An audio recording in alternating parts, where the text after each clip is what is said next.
Financé par Population Action Internationale, PAI, le projet Redevabilité des gouvernements en matière de respect du budget consacré à la planification familiale, suivi budgétaire de Social Watch Bénin vise à améliorer les allocations et les dépenses du sous-secteur de la planification familiale. Ceci par la disponibilité des informations financières et du budget du programme PF par l'achat des produits contraceptifs pour un taux de prévalence contraceptive de 18% à l'horizon de 2026. Social Watch Bénin accompagne ainsi l'État dans sa politique de maîtrise de la croissance démographique et l'amélioration de la santé maternelle et infantile en vue de l'atteinte de dividendes démographiques et des objectifs de développement durable, ODD. Le projet de redevabilité des gouvernants en matière du budget consacré à la planification familiale avait pour objectif de travailler à un meilleur financement de la planification familiale au Bénin. C'est-à-dire d'augmenter, tel que souhaité dans le partenariat de Ouagadougou, de 10% chaque année le budget consacré à l'achat des produits contraceptifs. Depuis 2019, nous avions consacré nos actions surtout sur le financement des produits PF, sur un outil que nous appelons le tableau de bord. Le tableau de bord du budget de la PF, outil de plaidoyer, a révélé un amer constat à la suite duquel des actions ont été enclenchées. De la collecte des besoins en PF au niveau de la population à la présentation des doléances au Parlement avant le vote du budget, Social Watch Bénin a agi pour un changement en faveur de populations auprès des institutions pour le respect de l'engagement financier et du partenariat de Ouagadougou. C'est un exercice qui permet de recenser les informations budgétaires sur le financement de la planification familiale chaque année. Et donc, nous en sommes à notre troisième tableau de bord qui présente une photographie de l'ensemble des actions sur le budget accordé à l'achat des produits contraceptifs. Ce tableau de bord nous permet quand même d'argumenter, de conduire des différentes séances avec des informations précises que nous avons reçues du ministère pour pouvoir soutenir toutes les actions pour l'achat des produits contraceptifs. La démarche menée par Social Watch Bénin dans le cadre de ce projet était d'abord de collecter les besoins des populations à la base liés à la planification familiale, traiter ces besoins et voir quels sont les acteurs, les autorités ou les décideurs liés à ces besoins. Avant le vote du budget, nous avons présenté ces doléances aux honorables députés et le constat c'est que ces doléances ont été prises en compte. Tout cela mis en commun fait que de 2021 à 2022, le budget du Bénin a augmenté de 20%. On va continuer notre plaidoyer parce que le Bénin a pris un engagement pour 2026. Il faudrait que notre pays maintienne le cap. Au terme des 30 mois de mise en œuvre du projet, plusieurs acquis cependant à la capitalisation des actions, le vœu d'une réédition s'impose. Il est indiqué que le budget a été exécuté au niveau de 75%.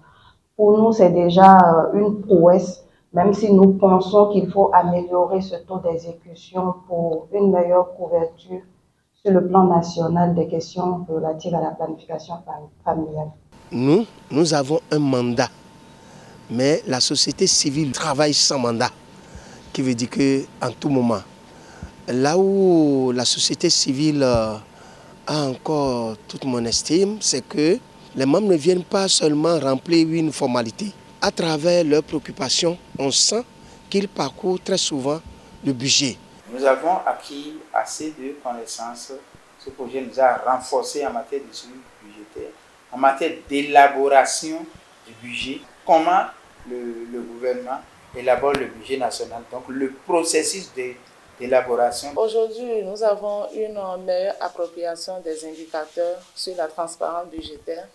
En plus de ça, nous avons une meilleure connaissance du track FP 2020, mise en place suite à l'accord de Ouagadougou. Ce que nous avons acquis comme connaissance en matière de suivi budgétaire est un renforcement sur les nouvelles méthodes de tracking, les nouvelles méthodes de notes d'analyse qui nous a permis quand même d'avoir plus de connaissances, d'éléments autres qui renforce notre stratégie de suivi budgétaire. Au-delà des prouesses, des problèmes continuent de subsister. Ainsi, plusieurs défis restent à relever en matière de planification familiale au Bénin. Le plus grand défi, c'est la disponibilité des données en temps réel. Parce qu'il faut avouer que même si nous arrivons à accéder aux données, parfois les avoir en temps réel, c'est très difficile. Le défi aussi est lié à la prise en compte de la planification familiale au niveau communal. Nous constatons quand même que le gouvernement a la volonté de maîtriser un peu la démographie aller jusqu'au dernier kilomètre par rapport à la PF. Et aussi, cela permettra de sensibiliser toute la population en âge de procréer. Cet important résultat est obtenu grâce à une bonne collaboration entre Social Watch Bénin et les démembrements du pouvoir public, malgré le retard observé parfois dans la mise à disposition des données. Social Watch est là pour la veille citoyenne et nous l'accompagnons. Toutes les organisations de la société civile sont là pour veiller à ce que les ressources nationales soient dépensées à bon escient. Il y a une bonne collaboration entre Social Watch et le ministère de la Santé, parce que c'est au niveau du ministère de la Santé que Social Watch a quand même les données. On ne lui ferme pas les portes au nez. Donc, il y a une bonne collaboration. Vous savez que la dynamique de Social Watch Bénin, c'est de réussir à avoir une société ouverte, c'est de réussir à inscrire une meilleure gouvernance de nos initiatives au niveau des ministères, au niveau des institutions.